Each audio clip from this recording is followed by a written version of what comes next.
Hello everyone. तो आज है 9 फरवरी और इस सेशन में द हिंदू एडिटोरियल का वोकेबलरी कवर करते हैं। तो चलिए सेशन को स्टार्ट करते हैं। उससे पहले वीडियो को लाइक कर दीजिए और अभी तक चैनल को सब्सक्राइब नहीं किए हैं तो जल्दी से चैनल को सब्सक्राइब कर लीजिए। ये हमारा सोशल मीडिया है, इसका लिंक आपको वीडियो के डिस्क्रिप्शन बॉक्स में मिल जाएगा, तो जाके जल्दी से ज्वाइन कर लीजिए और जल्दी से एक बार इसे कमेंट सेशन में जय हिंद लिख दीजिए ताकि सेशन को शुरू किया जाए। ठीक है, तो जय हिंद जल्दी से लिखिए और कंटिन्यू करते हैं। ठीक है, तो आइए देखते हैं कि आज का वर्ड क्या रहने वाला है। तो फर्स्ट वर्ड है इक्विटा। इक्विटा की बात करें तो एक नाउन है। ये क्या है? एक नाउन है। इसका मीनिंग होता है ए जजमेंट और verdict that a person is not guilty of the crime with which they have been charge. मतलब एक ऐसा जजमेंट पास करना जिसमें मान लीजिए कि किसी पर्सन को दोषी साबित किया गया है लेकिन उसने वो क्राइम किया ही नहीं है। ठीक है, जैसे एक होता है कि कभी कभी शक के आधार पर भी पकड़ लिया जाता है और बाद में जब जजमेंट वगैरह होता है तो पता चलता है कि अरे वो तो मतलब क्राइम किया ही नहीं था, वो दोषी था ही नहीं। ठीक है, तो उसको एक्विटा बोला जाता है, यानी कि दोष मुक्त। तो जब पता चल जाता है कि वो बंदा दोषी नहीं है तो उसको क्या कर दिया जाता है? दोष से मुक्त कर दिया जाता है, यानी कि उसको छोड़ दिया जाता है। तो इक्विटा मतलब समझ गया कि दोष मुक्त। सिनोनिम्स की अगर बात करें तो एब्सोल्यूशन, क्लियरिंग, एक्सोनरेशन या फिर एक्सकल्पेट, तो ये सारे क्या हो जाएंगे? इसके सिनोनिम्स हो जाएंगे। तो वर्ड क्या हो गया? एक्विटा, जिसका मीनिंग होता है दोष मुक्त। अब्सोल्यूशन, क्लियरिंग, एक्सोनरेशन, एक्सकल्पेट, ये सब क्या हो जाएंगे? इसके सिनोनिम्स हो जाएंगे। जैसे कि आप यहाँ पे पिक्चर में देख सकते हैं कि ये बंदा क्या है, इसको मतलब लॉकअप से बाहर निकाल दिया गया। इसका जो हैंडकप्स है यानी कि जो हथकड़ी होती है उसको क्या कर दिया गया है? निकाल दिया गया उसके हाथ से। मतलब वो क्या है? अब आज़ाद है, उस पर कोई किसी तरह का दोष नहीं है। तो बढ़ते हैं आगे। आई होप आपको सेशन अच्छा लग रहा होगा, तो जल्दी से वीडियो को लाइक कर दीजिए और चैनल को सब्सक्राइब नहीं किए हैं तो चैनल को सब्सक्राइब कर लीजिए। अगला वर्ड है स्लाउटर। स्लाउटर की बात करें तो एक वर्ब है। ये क्या है? एक वर्ब है जिसका मीनिंग होता है किल एनिमल फॉर फूड।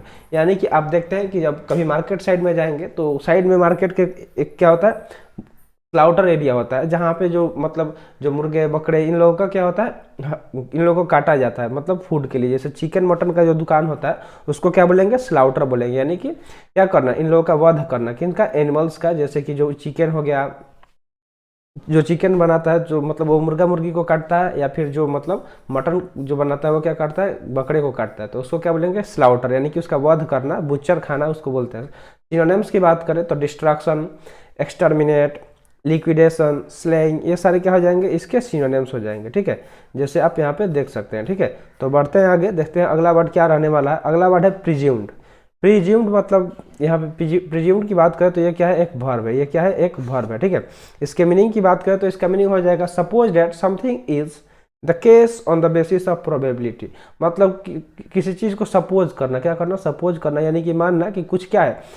बेसिस है प्रोबेबिलिटी, यानी कि प्रायिकता के आधार पर कोई चीज़ क्या है? आधारित है, उसको प्रिज्यूम्ड बोलेंगे। मतलब एज्यूम करना किसी चीज़ को, मानना, यानी कि परिकल्पित, यानी कि जिसकी परिकल्पना करना। ठीक है, कल्पना करना, इमेजिनेशन करना। ठीक है, क्या हो जाएगा?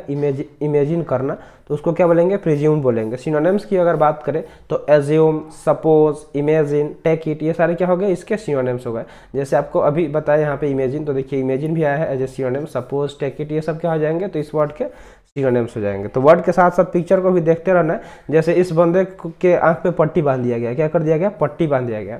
लेकिन इसको और यहाँ आगे से क्या है? इसका ये रोड खत्म है, तो ये क्या, इसको तो लगेगा कि यहाँ पे मतलब रोड है, वो एज्यूम करके यही चल रहा है। लेकिन क्या है? इसके साथ धोखा हो गया, क्योंकि यहाँ तो रोड खत्म हो गया और नीचे खाई है। तो इसको क्या बोलेंगे? प्रिज्यूम्ड बोलेंगे, क्योंकि उसने एज्यूम किया है कि वहाँ पे रोड है।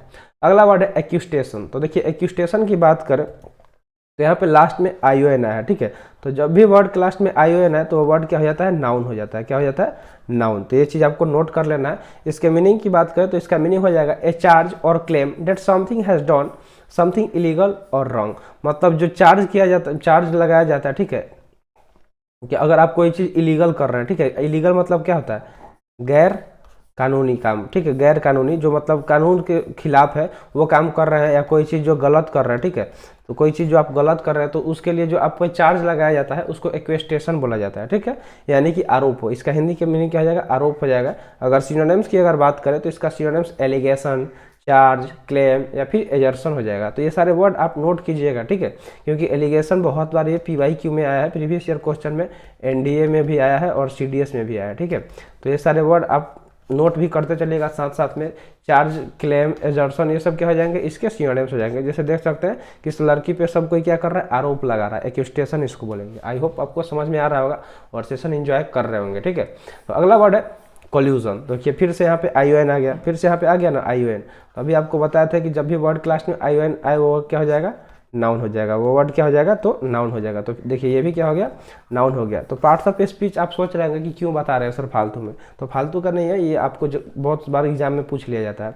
अगर आप कभी CDS का प्रीवियस ईयर क्वेश्चन उठा के देख ले या फिर NDA का, तो उसमें बहुत बार क्या हुआ, पूछा गया parts of speech. Directly option दे दिया रहेगा और पूछ देगा कि एडजेक्टिव आपको बताना है कौन कौन सा है। ऑप्शन दिया रहेगा ABCD और यहाँ पे कुछ वर्ड दिए रहेंगे, ठीक है।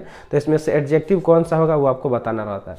आई होप आपको समझ में आ गया कि क्यों हम बता रहे हैं आपको पार्ट्स ऑफ स्पीच। तो इसके मीनिंग की बात करें कोल्यूजन, तो इसका मीनिंग हो जाएगा सीक्रेट और इलीगल कॉपरेशन। क्या हो जाएगा, सीक्रेट और इलीगल कॉपरेशन, ठीक है। और conspiracy in order to deceive others, यानी कि कोई चीज़ जो सीक्रेट हो, यानी कि सीक्रेट और इलीगल कॉपरेशन हो, मतलब गुप्त रूप से या फिर गैर कानूनी जो कॉपरेशन, यानी कि कोई संगठन हो, या कॉन्स्पिरेसी। कॉन्स्पिरेसी मतलब क्या होता है कि किसी के खिलाफ कोई साजिश रचना, in order to deceive other, यानी कि दूसरों को चोट पहुंचाने के लिए, उसके साथ गलत करने के लिए, उसको कोल्यूजन बोला जाता है। यानी कि आपसी साठगांठ, जैसे आपस में मिलकर किसी को क्षति पहुंचाना, उसको क्या बोलते हैं, कोल्यूजन बोलते हैं, ठीक है। अगर सिनोनिम्स की बात करें तो इसका सिनोनिम्स कॉन्स्पिरेसी, कॉनिवेंस, कॉम्प्लिसिटी या फिर इंट्रिग, ये सब क्या हो जाएंगे, तो इसके सिनोनिम्स हो जाएंगे। जैसे आप क्या होता है कि कभी कभी हम लोग खुद ही अपने फ्रेंड के साथ मिलके दूसरों का मजाक उड़ा देते हैं, किसी के साथ गलत कर देते हैं, तो उसको क्या बोलेंगे, कोल्यूजन बोलेंगे, ठीक है। कॉन्स्पिरेसी, कॉनिवेंस, कॉम्प्लिसिटी या फिर इंट्रिग, ये सारे इसके सिनोनिम्स हो जाएंगे। अब यहाँ पे होमवर्क का बात कर ले रहा है, तो जो भी आप यहाँ पे वर्ड सीख रहे हैं, ठीक है, इस वर्ड से कोशिश कीजिए सेंटेंस बनाने का। क्या करने का, सेंटेंस बनाने का। अगर आप सेंटेंस का फॉर्मेशन करना सीख गए, ठीक है, वर्ड से, तो वर्ड आपके दिमाग में हमेशा के लिए बैठ जाएगा और आप उस वर्ड को मतलब रट्टा नहीं मारना होगा और आप कंफ्यूज नहीं होंगे। तो कोशिश कीजिए सेंटेंस बनाने का, और सेंटेंस अगर आप बनाते हैं तो कमेंट सेक्शन में जरूर से कमेंट कीजिएगा, ठीक है। तो कमेंट बॉक्स में आप अपना सेंटेंस कमेंट कीजिएगा। देखते हैं कौन कौन स्टूडेंट अपने लाइफ में गोल को लेकर सिंसियर है, अपने टारगेट को लेकर सिंसियर है, और जो भी उसको होमवर्क दिया जा रहा है वो कंप्लीट कर रहा है या नहीं, ठीक है। तो जरूर से आप ये होमवर्क कंप्लीट कीजिएगा। जरूरी नहीं है कि जितना वर्ड कवर कराया जा रहा है उतना आप सेंटेंस बना पाएंगे, तो कुछ आप नेट का हेल्प ले सकते हैं। और स्टार्टिंग अभी स्टार्ट कीजिए, 2-4 बनाइए, फिर चल के जितना कवर कराया जाता है वर्ड उतना बनाना सीख जाएंगे धीरे धीरे। तो पहले इंटरेस्ट मंगाइए, फिर जाके आप उसको उस पर काम कीजिए। अगला वर्ड है कन्विक्शन। तो देखिए फिर से यहाँ पे ION आ गया, तो इसलिए ये क्या हो जाएगा, नाउन हो जाएगा। ये क्या हो जाएगा, नाउन हो जाएगा, ठीक है। तो कन्विक्शन एक नाउन हो गया, जिसका मीनिंग होता है a formal declaration by the verdict of a jury और डिसीजन ऑफ ए जज in a court of law that something is guilty of a crime offence. यानी कि जो फॉर्मल डिक्लेयर कर दिया जाता है, कि मतलब कोई चीज़ घोषित कर दिया जाता है बाय द वर्डिक्ट, यानी कि जो नियम कानून होता है, वर्डिक्ट यानी कि जो लॉ होता है, ऑफ ए ज्यूरी और द डिसीजन ऑफ ए जज, यानी कि जो ज्यूरी होता है, ठीक है, जो जज होते हैं, और या फिर उनका जो डिसीजन होता है, ठीक है, इन ए कोर्ट, यानी कि जो कोर्ट होता है उसमें, of law that someone is guilty of a crime offence, यानी कि किसी क्राइम के खिलाफ को उसको अगर गिल्टी पाया जाता है तो उसको कन्विक्शन बोला जाता है। क्या बोला जाता है, कन्विक्शन, यानी कि दोष सिद्ध, यानी कि जिसका दोष सिद्ध हो जाए, प्रूव हो जाए कि हाँ ये बंदा गिल्टी है, इसने ये क्राइम किया है, तो उसको कन्विक्शन बोलेंगे। क्या बोलेंगे, कन्विक्शन। सिनोनिम्स की बात करें तो कॉन्फिडेंस हो जाएगा, फेथ हो जाएगा, ठीक है, या फिर फीलिंग हो जाएगा, या फिर प्रिंसिपल हो जाएगा। तो ये सब क्या हो जाएंगे, इसके सिनोनिम्स हो जाएंगे। तो देखिए जैसे कि ये बंदा क्या हो गया, दोषी साबित हो गया, तो इसके हाथ में क्या कर दिया गया, हथकड़ी लगा दी गई है, ठीक है। हथकड़ी, हथकड़ी का स्पेलिंग क्या होता है, हथकड़ी का इंग्लिश क्या होता है, हैंड्स कफ। क्या होता है, हैंड्स कफ, ठीक है। तो इसका क्या हथकड़ी पहना दिया गया, यानी कि ये दोषी है। तो उस कन्विक्शन मतलब क्या होगा, किसी का दोष सिद्ध कर देना वर्डिक्ट द्वारा, या फिर जो भी कोर्ट में जज वगैरह अवेलेबल है उनके द्वारा, तो उसको कन्विक्शन बोला जाता है। 7th वर्ड है प्रीडोमिनेंटली। देखिए तो लास्ट में LY आ रहा है, तो यहाँ पे आपको ध्यान देने वाला ये बात है कि जब भी वर्ड क्लास में LY है तो मोस्टली वो वर्ड क्या हो जाता है, एडवर्ब हो जाता है। क्या होता है, एडवर्ब हो जाता है। इसलिए प्रीडोमिनेंटली क्या हो गया, एक एडवर्ब हो गया, जिसका मीनिंग होता है मेनली, यानी कि मुख्यतः। कोई इसका हिंदी मीनिंग क्या हो जाएगा, मुख्यतः हो जाएगा, यानी कि मुख्य रूप से, ठीक है, मुख्य रूप से या फिर मुख्यतः, इसका क्या हो जाएगा, हिंदी मीनिंग हो जाएगा। अगर सिनोनिम्स की बात करें तो इसका सिनोनिम्स क्या हो जाएगा, चीफली हो जाएगा, प्रिंसिपली हो जाएगा, प्राइमरी हो जाएगा। तो ये सब क्या हो जाएंगे, इसके सिनोनिम्स हो जाएंगे। क्या क्या, तो चीफली हो गया, प्रिंसिपली हो गया, प्राइमरी हो गया, ये सब क्या हो गया, इसके सिनोनिम्स हो गए। 8th वर्ड है एबिस्मली। एबिस्मली की बात करें तो ये एक वर्ब है। ये क्या है? एक वर्ब है जिसका मीनिंग होता है in an extreme bad way, मतलब बुरे तरीके से, बहुत ज़्यादा बुरे तरीके से किसी चीज़ को करना, उसको एबिस्मली बोलते हैं। ठीक है, आपको बहुत बार हम बताए भी होंगे अगर आप सेशन डेली देखते हैं कि MAL एक ऐसा, मतलब ये रूट वर्ड है। ये क्या है? एक रूट वर्ड है जिसका हमेशा निगेटिव सेंस निकलता है। कैसा सेंस निकलता है? Negative sense. तो इसलिए इसमें MAL आ गया है। तो जब भी जैसे कि आप इस तरह का वर्ड देख सकते हैं कि माल न्यूट्रिशन हो गया, ठीक है, मालवेयर हो गया, ठीक है, तो ये सारे ऐसे वर्ड हैं जो मतलब जो जिसमें माल लगा हुआ है और जिसका सेंस क्या होता है? निगेटिव होता है। ठीक है, तो एबिस्मली क्या हो गया? एक वर्ब हो गया जिसका मीनिंग होता है in an extremely bad way, यानी कोई चीज़ जो बुरी तरीका से हो। इसका हिंदी मीनिंग क्या हो जाएगा? काफ़ी। ठीक है, इसका हिंदी मीनिंग काफ़ी बुरा लिख सकते हैं। ठीक है, काफ़ी बुरी तरह से। ठीक है, इसका हिंदी मीनिंग हो जाएगा काफ़ी बुरी तरह से, इसका हिंदी मीनिंग हो जाएगा। सिनोनिम्स की बात करें तो एबिमोनेबल हो जाएगा, एट्रोसियस हो जाएगा, ऑफुल हो जाएगा या फिर ड्रेडफुल हो जाएगा। तो ये सब क्या हो जाएंगे? इसके सिनोनिम्स हो जाएंगे। क्या है? तो एबोमिनेबल, एट्रोसियस, ऑफुल या फिर ड्रेडफुल। यहाँ आई होप आपको समझ में आ गया होगा। वर्ड क्या है? एबिस्मल। ठीक है, जिसका मीनिंग क्या होता है कि कोई चीज़ जो काफ़ी बुरी तरह से हो। एबोमिनेबल, एट्रोसियस, ऑफुल, ड्रेडफुल इसके सिनोनिम्स हो जाएंगे। अगले वर्ड की बात करें तो अगला वर्ड है क्या है? प्रोसिक्यूशन। प्रोसिक्यूशन की बात करें तो ये एक नाउन है। देखिए यहाँ पे लास्ट में ION आया है। आपको बार बार बता रहे हैं कि ION जो भी वर्ड जिसके लास्ट में आएगा वो क्या होता है? नाउन हो जाता है। ठीक है, तो आप जरूर से नोट कर लीजिएगा ये सब चीज़ जो बताया जा रहा है। तो प्रोसिक्यूशन का हिंदी अगर मीनिंग का बात करें तो इसका मीनिंग हो जाएगा the institution and conducting of legal proceeding against someone in respect of a criminal charge. जो लीगल तरफ से प्रोसीडिंग किया जाता है किसी के अगेंस्ट, जिस पे क्या किया जा रहा है? कोई क्रिमिनल चार्ज लगाया जा रहा है, तो उसको प्रोसिक्यूशन बोला जाता है। क्या बोला जाता है? प्रोसिक्यूशन। यानी कि इसका हिंदी मीनिंग क्या हो जाएगा? अभियोग पक्ष। क्या हो जाएगा? अभियोग पक्ष।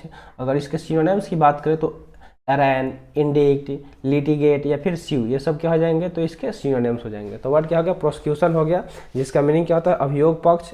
अरेन, इंडिक्ट, लिटिगेट, स्यू इसके सिनोनिम्स हो जाएंगे। नेक्स्ट और आज के सेशन का लास्ट वर्ड है कंडक्टेड।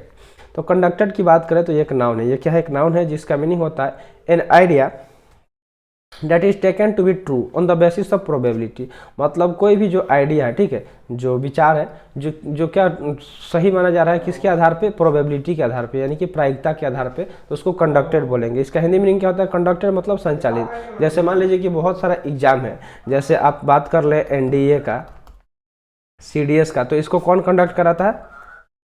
UPSC। कौन कराता है? UPSC। ऐसे ही SSC जो है, SSC ये क्या है? एक बॉडी है जो बहुत सारा एग्जाम कंडक्ट कराता है, जैसे कि GD हो गया, MTS हो गया, CHSL हो गया, CPO हो गया, CGL हो गया। तो ये सब क्या हो गया? जो कंडक्ट करा रहा है, यानी कि जो संचालित कर रहा है। ऐसे ही NTA है, नेशनल टेस्टिंग एजेंसी, ये भी बहुत तरह का एग्जाम लेता है, जैसे IIT हो गया, ठीक है, नीट हो गया। तो आई होप आपको समझ में आ गया कि जो कंडक्ट करा रहा है, जो मेन बॉडी है जो कुछ किसी चीज़ को संचालित कर रहा है, उसको कंडक्टेड बोलेंगे। सिनोनिम्स की बात करें तो मैनेज, डायरेक्ट, रन या फिर कंट्रोल, ये सब क्या हो जाएंगे? तो इसके सिनोनिम्स हो जाएंगे। क्या क्या? मैनेज, डायरेक्ट, रन या फिर कंट्रोल। आई होप आपको सारे वर्ड क्लियर हो गए होंगे। तो आज के लिए इतना ही। आज का सेशन यहीं पर समाप्त हुआ। सेशन कैसा लगा कमेंट सेशन में ज़रूर बताइएगा, ठीक है। और कोई भी क्वेरी हो तो आप कमेंट सेशन में कमेंट कर सकते हैं। तो मिलते हैं फिर अगले सेशन में, तब तक के लिए जय हिंद।